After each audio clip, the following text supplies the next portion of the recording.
I'm sorry I missed you guys yesterday. Sundays are like my favorite thing in the world right now because just there's been so many good classes. I do, and I can link this to you too if you're interested in joining me, but it's a free platform. I've been talking about it, called the Create Community. They do have a donation page, but it is free to go and explore, and then if you like it, you can donate as little as like $3 to the facilitators for doing that for us.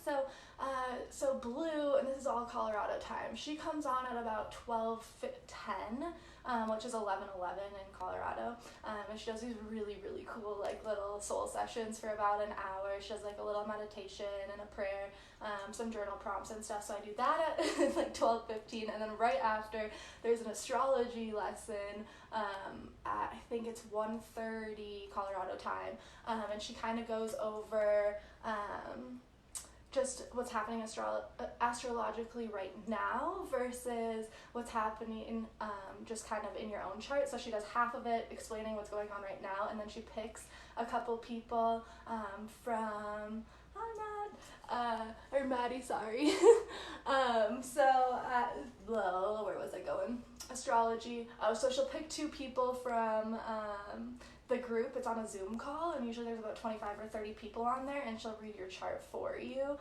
If you want it, she'll put like your name in a hat and pull it out. So it's really cool, and I'm waiting for my turn, but I've been doing this last 3 weeks, and it's been so awesome. And then yesterday, Guru Jagat did like an Easter class special, and her classes are usually 2 hours. So at 10 o'clock, I was on the Kundalini call, and then it got done at 12, and then I was right on Blue's Sunday sessions, and then right after I had 10 minutes to eat really quick, and then I was on the astrology section. So I didn't get to do a live yesterday, and I apologize. I'm probably just not going to be able to do Sundays from here on out, just because it's hard for me to like force in something when I want to give you, some, like, I don't want to restrict my time for you, basically.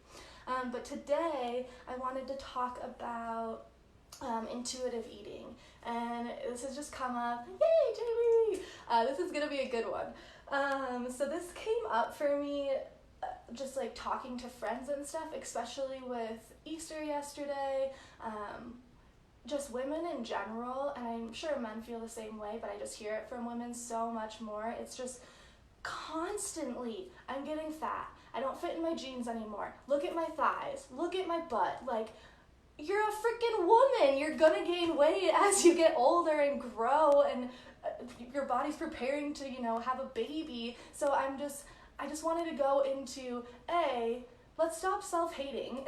Don't look in the mirror and pick out your worst qualities that you don't like. Look in the mirror and divert your attention to something positive. If you catch yourself in that space of, oh, gross, like, look at this belly roll or whatever, that's just, you're constantly bringing your mind in that negative self-sabotage place. So if you just look in the mirror and you don't really like something about yourself, see if you can focus in another way to see it as a positive, or just embrace the fact that this is your body. You're going to live in it for the rest of your existence, on this earth.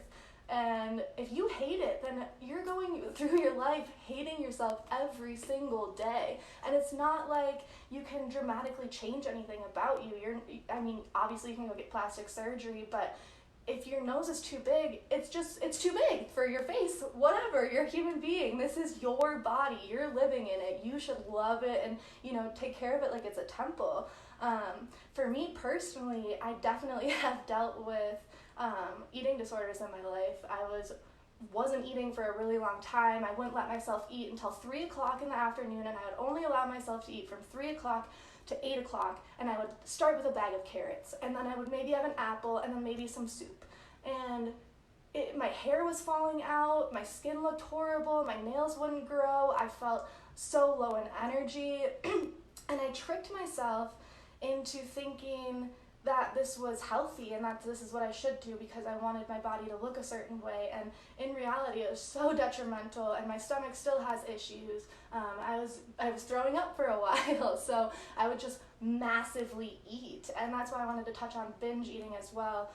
But I would restrict, and then all of a sudden I would just be famished and I just couldn't stop eating, and it'd just be like a whole pizza, and then I'd go to the gas station and get candy and Cheez-Its, and it felt gross, and then I would be so mad at myself I would just throw it all up and repeat the steps the next day multiple times. So I think it's so important. Restriction doesn't work. It just doesn't work. You can't tell yourself, I'm not gonna have pie, I'm not gonna have candy, I'm not gonna eat sugar, I'm not gonna have carbs, I'm not gonna have gluten. You can't do that to yourself, because it's like putting a kid in a candy store and telling them that they can't eat the candy. What are they gonna do? They're gonna massively hoard and consume it because they're told no. And this is what happens, I think, when a lot of people fall into the binge eating cycle, is because you overate the day before, okay? So then the next morning you wake up and you're like, oh God, today I can't eat very much. And so that's restriction right there. It shouldn't be the tomorrow I'll do better, tomorrow I'll eat better. You have to recognize that urge within you first. So when I feel like the other day I had that same binge feeling. It's just like this weird urge that like bubbles up in your stomach, and you almost are like, you can't get food fast enough in your mouth and in your belly. And when you have that sense of urgency to massively consume, don't say, okay, I'm just gonna eat these cookies today and then I won't touch them again for the whole week.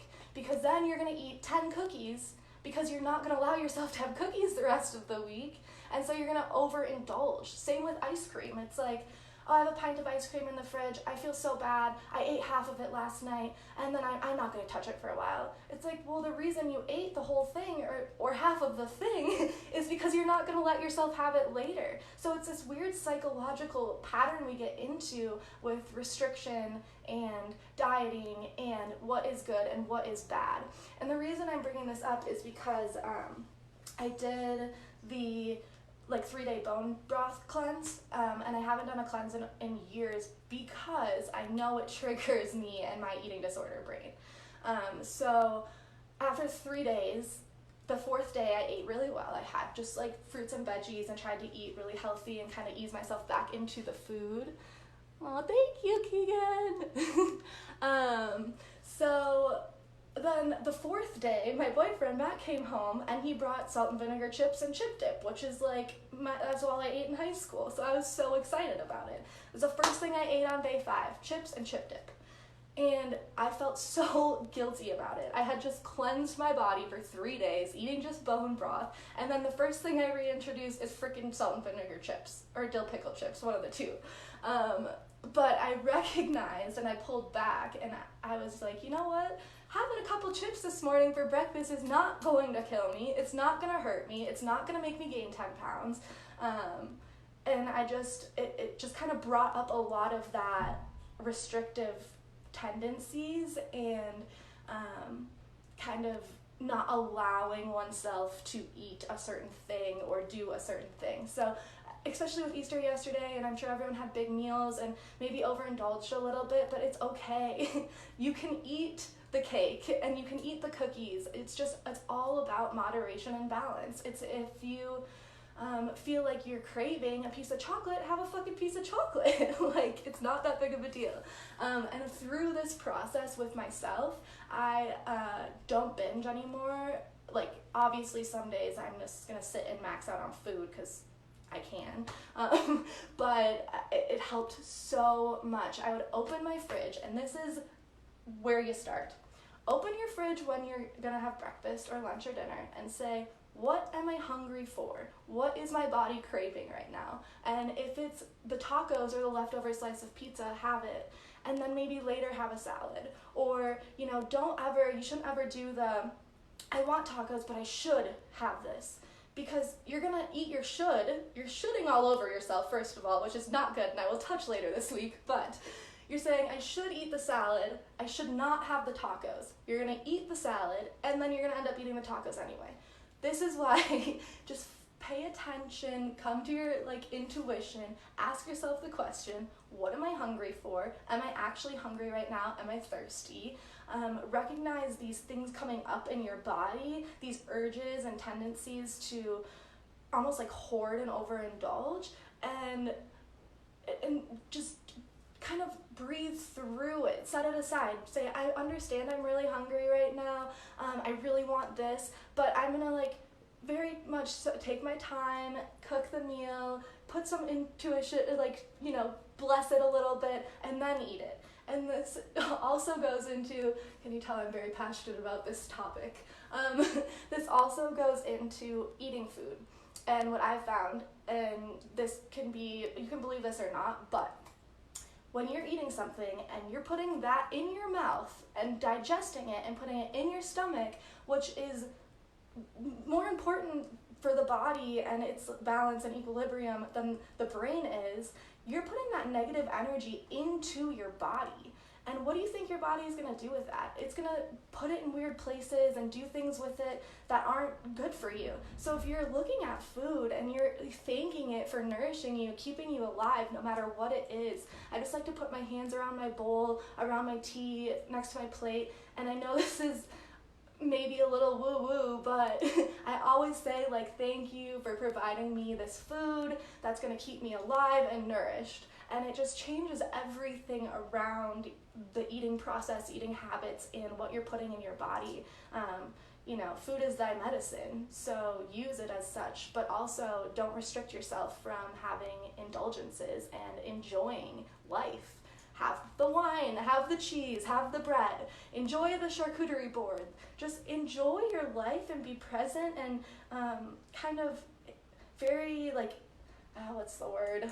Intentional about what you're eating and what you're doing, and just watch that transform your life around food, because it just breaks my freaking heart hearing all of these women just hating their bodies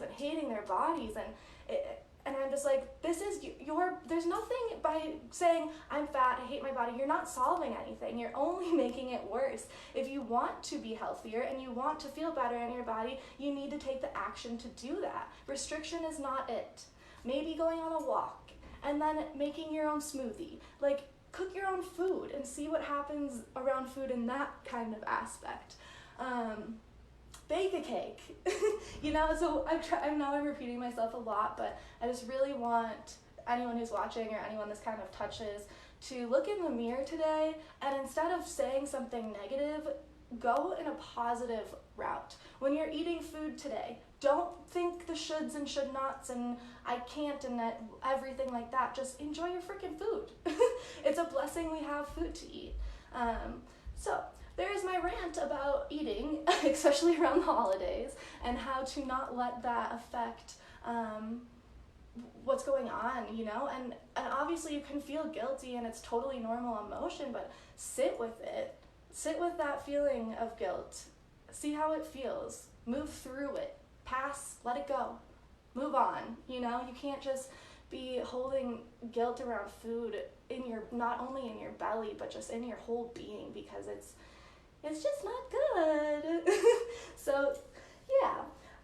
Anyway, we'll do a little movement today, kind of some twists and stuff, get the digestive system going. I'll end with a little meditation. The meditation might be a little bit heavy, just to warn you ahead of time, and you can make it as light or as deep as you would like to, obviously. So, just a little preparation there.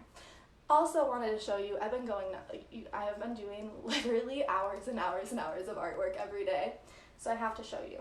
I've got out my Sculpey clay, and I made earrings. I'm waiting, and then my little bunny fingers. I'm waiting on earring hooks, and then I'll have them up on my Instagram and post some pictures and stuff. But there's like those are kind of intense. I love them, but if that's too much, I also made like little tiny guys as well, and I'm gonna be making more today, because every time I've been in meditation lately, I've just been having visions of colors of earrings and what shapes they should be. So yeah, more of those coming to you soon. So let's just start in tabletop. So you can spread your fingers really nice and wide, and then your knees are about hip-width distance apart, engaged through the core. And let's just come to our breath.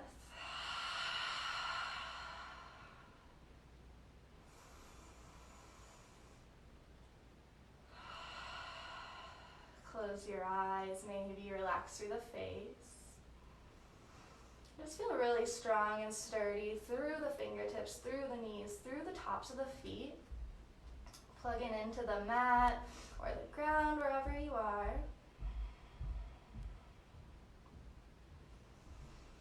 And then we're going to inhale, tuck our toes.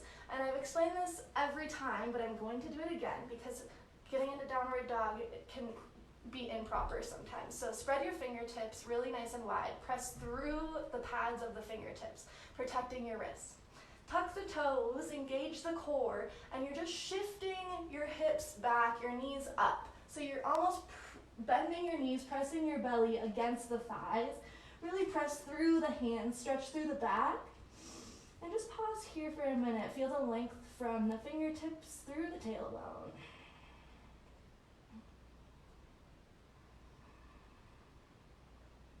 And then if you want, you can straighten one leg, maybe the other leg.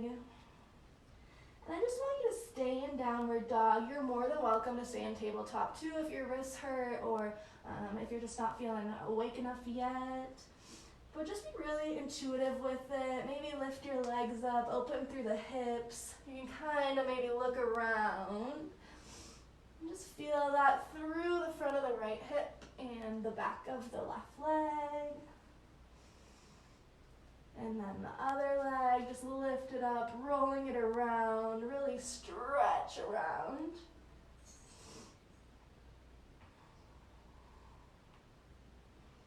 And then exhale, release, bring it down. We'll come into child's pose, so knees wide, and then bring your hands forward, forehead to the mat. And I'm working on music, you guys. I have 2 people who possibly will make me a little playlist so I don't get booted off for playing someone else's music, even though I pay for Spotify and don't really understand what they're trying to get at. So really press through the palms. Allow the armpits to get closer to the mat.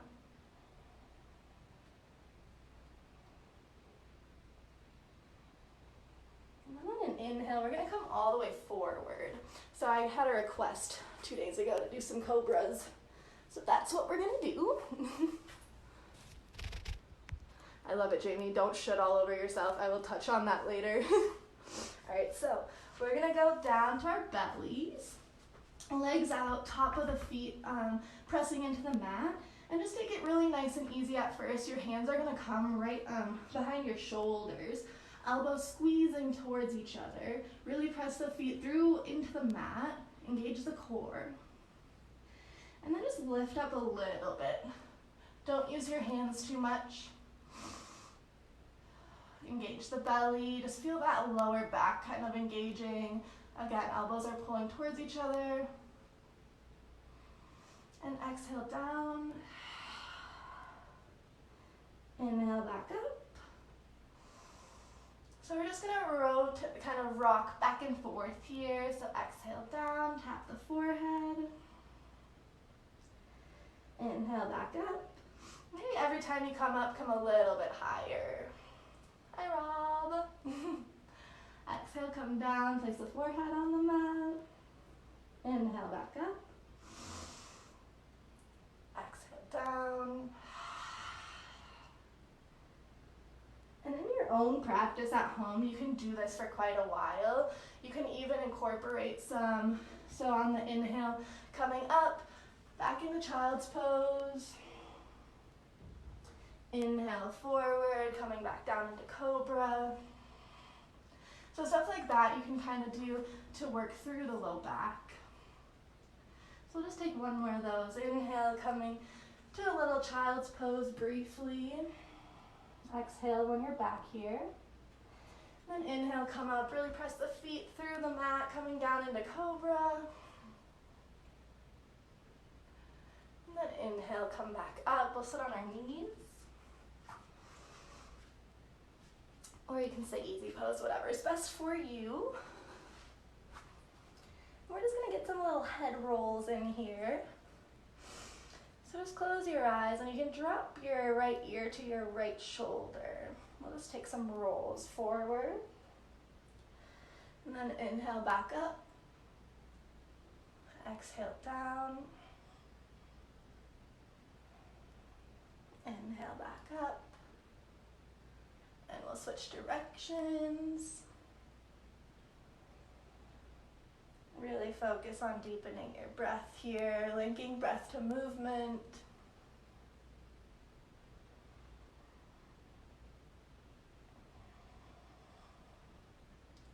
Awesome, then inhale your head up.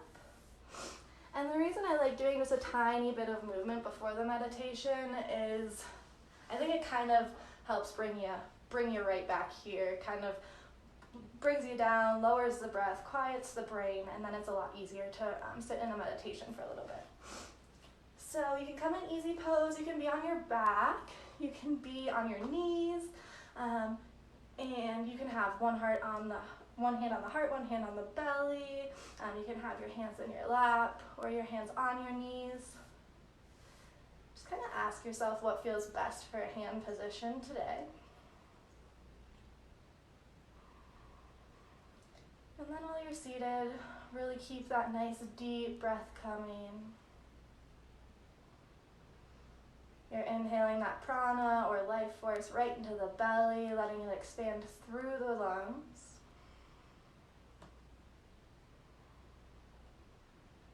You're plugging into the sit bones in the ground. I forgot who said this yesterday, but in one of my classes they were talking about how the spine is like an antenna. So you want the antenna straight up, kind of pulling up and out so you can receive all the information. And shoulders are down.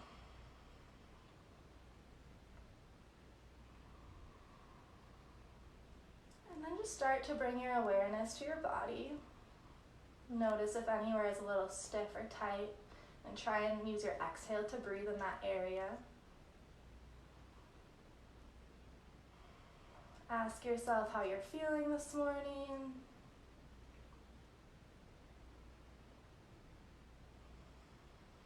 Yesterday, for me personally, was a little bit wonky. It was up and down, up and down. I don't feel good today. I feel great today. I don't feel good. I feel great. So however you're feeling, just be okay with that and sit with it.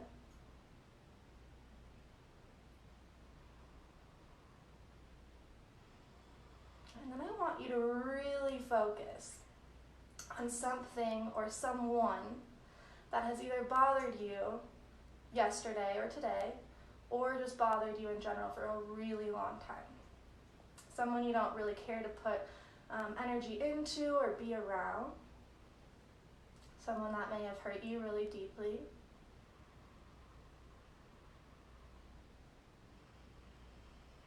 And just picture them. Feel what that emotion is that comes up around them. If it's hatred, if it's fear, if you're scared, sad, unhappy, confused.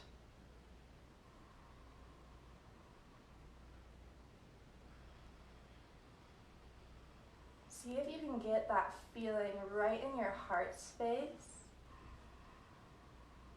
And like I said, it might be someone that cut you so deep that your heart will never fully heal from it. See if you can feel that little crack that was left by that person.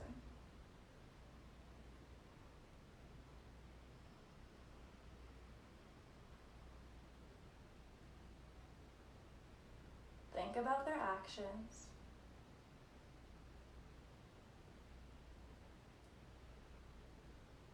And when you see their actions and the way it harmed you, and it could be something as simple as the grocery store cashier was being rude, or someone rode your rear end of your car for like 5 miles and you were already going over the speed limit. Anything. So just think of any person or any moment that just really pissed you off.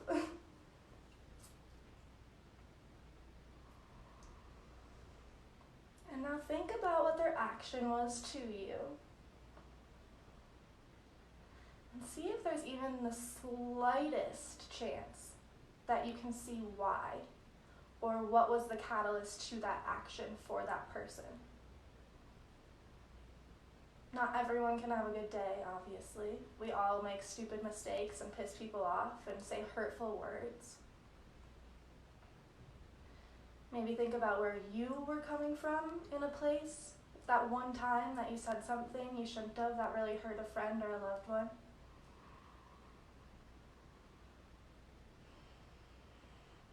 Where is that coming from for them? Is it insecurity? Is it self-hatred? Is it confusion? Is it the feeling of being lost or purposeless?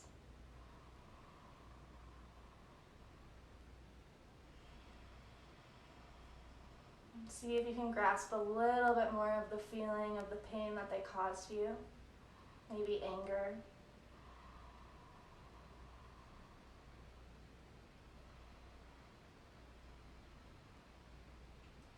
And we're just going to lean in to that pain. Lean into it, feel it, let it take over your whole body.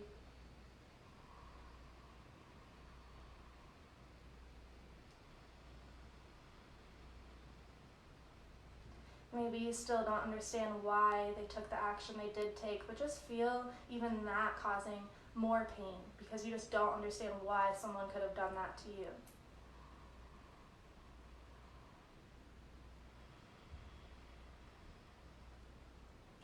And we're going to take this pain, we're going to lean into it, find the edge, and overcome it, and then you'll have level up. You'll level up. So feel it in your heart space, in your belly, in your toes, in your eyes, in your head. And see if for one moment you can find forgiveness for that person. Can you find one thing that you really loved about them unconditionally? Can you soften that space of anger and sadness?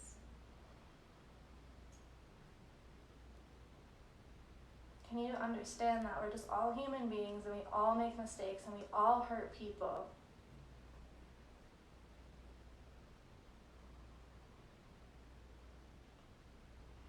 But if you can take that pain, lean into it, overcome it, and level up, you might be able to hold a space of forgiveness for that person. You might be able to find a way to unconditionally love them because they're just hurting too. When you can forgive and let go, it allows so much more space within you. Just let go of the anger. Take a moment, feel it, work through it, and forgive.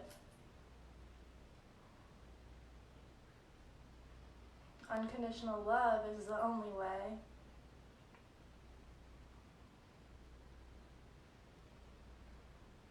I find that those people that make me the most upset or hurt me the worst are the ones that are actually hurting the worst.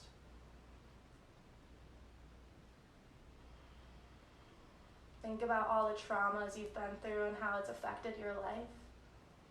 Maybe they've experienced greater trauma, or maybe a trauma seems more grandeur to them.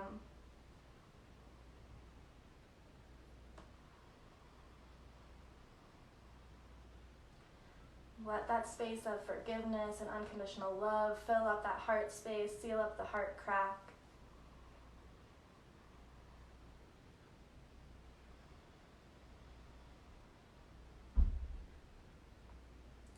It's just something you don't want to hold on to anymore. Let it go so you can move forward.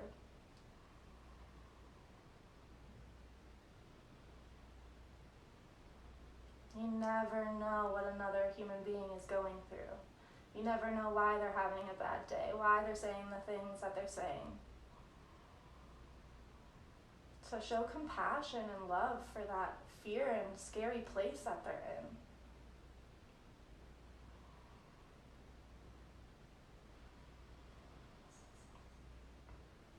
Now with your inhales, you can do an I am forgiveness, I am unconditional love, I am loved.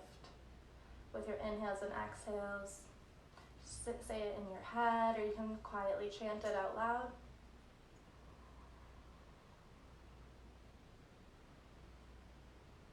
I am am forgiveness. I am unconditional love. I am worthy of love.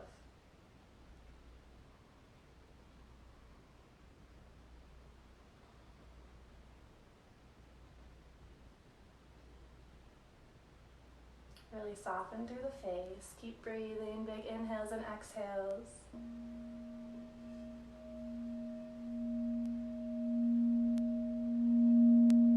Really feel that forgiveness, the I am forgiveness pulling up into your heart space, into your chest, flooding across the shoulders, down the arms.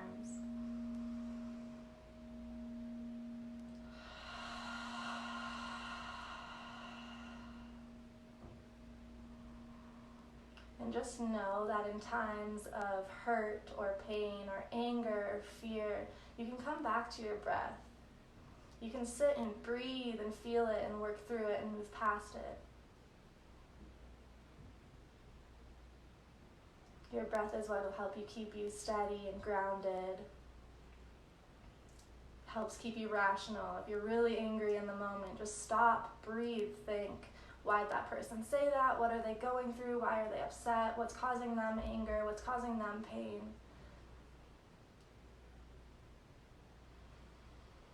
And find that space of forgiveness in your heart for that person. Like I said, whether it be someone's riding your butt while you're driving on the highway, or someone just said something rude, or whatever they did. Find a place of forgiveness.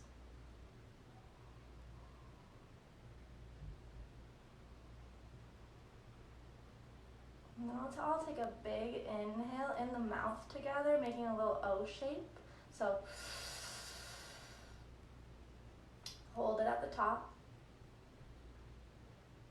Let that almost vacuum up all of the feeling of forgiveness. You're sucking it up through your entire being.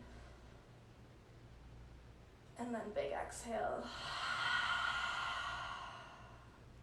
2 more times. Inhale through the nose, little O, or through the mouth, sorry, little O. Hold it at the top. Let it pull all that forgiveness up through the heart space, cleansing out that area.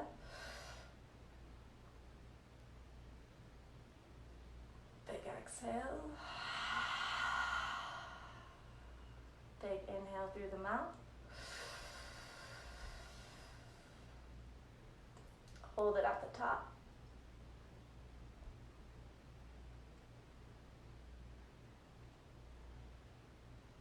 And exhale.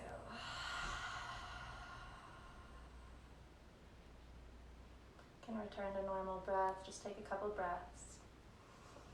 Wherever your hands are, you can rub them together. And then we'll bring them to the heart center. Pressing the palms firmly towards each other, thumbs into the heart space.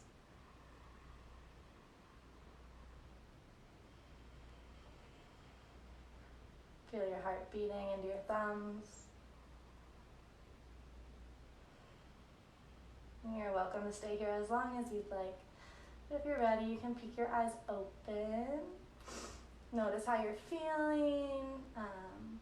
Maybe notice something you didn't know you needed to feel that you kind of can work on moving through.